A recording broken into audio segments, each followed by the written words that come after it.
Chapter 27, Pandora's Box. The next day, as I was helping Phoebe lug her suitcase home, I said, Phoebe, I know you've been upset lately.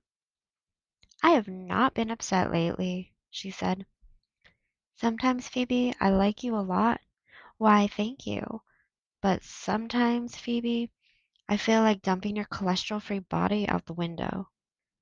She did not have a chance to respond, because we were at her house and she was more interested in besieging her father with questions. Any news? Did Mom come back? Did she call? Sort of, he said. She phoned Mrs. Cadaver. Mrs. Cadaver? Whatever for? Why would she?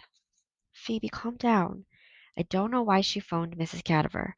I haven't been able to speak to Mrs. Cadaver myself yet. She isn't home.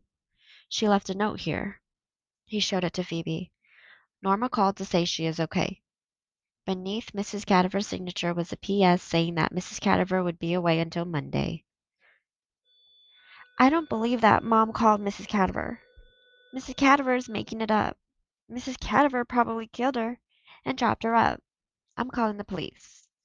They had a huge argument, but at last Phoebe fizzled out. Her father said that he had been calling everyone he could think of to see if her mother had indicated where she might be going. He would continue calling tomorrow, he promised, and he would speak with Mrs. Cadaver. If he did not receive a letter or a direct phone call from her mother by Wednesday, he would call the police. Phoebe came out on the porch with me as I was leaving. She said, I've made my decision. I'm going to call the police. I might even go to the police station. I don't have to wait until Wednesday. I can go whenever I want. That night she phoned me. She was whispering again. It seems so quiet here. I don't know what is the matter with me. I was lying on my bed and I can't sleep. The bed's too hard. On Monday, Phoebe gave her oral report on Pandora. She began in a quivering voice. For some reason, Ben already talked about my topic, Pandora, when he did his report on Prometheus. However, Ben made a few little mistakes about Pandora. Everyone turned around to stare at Ben. I did not, he said.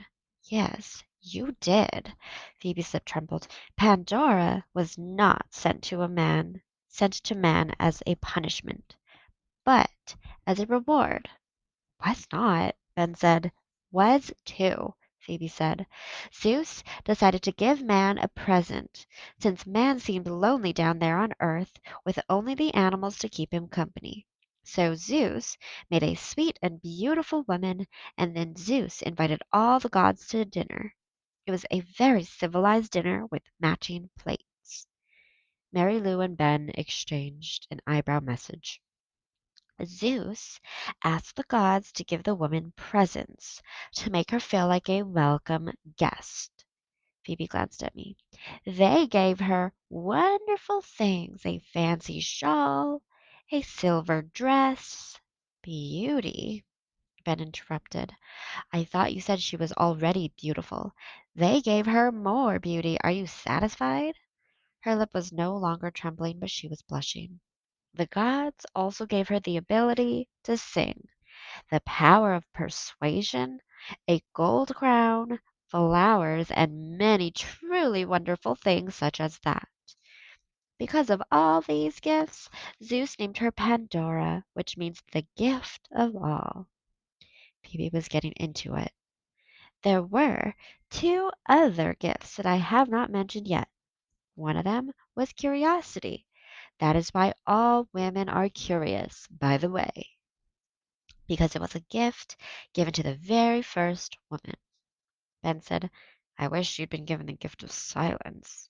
Last, there was a beautiful box covered in gold and jewels, and this is very important. She was forbidden to open the box. Ben said, then why did they give it to her? He was beginning to irritate Phoebe, you could tell. She said, that's what I'm telling you. It was a present. But why did they give her a present that she couldn't open? I do not know. It's just in the story. As I was saying, Pandora was not supposed to open the box because she had been given so much curiosity.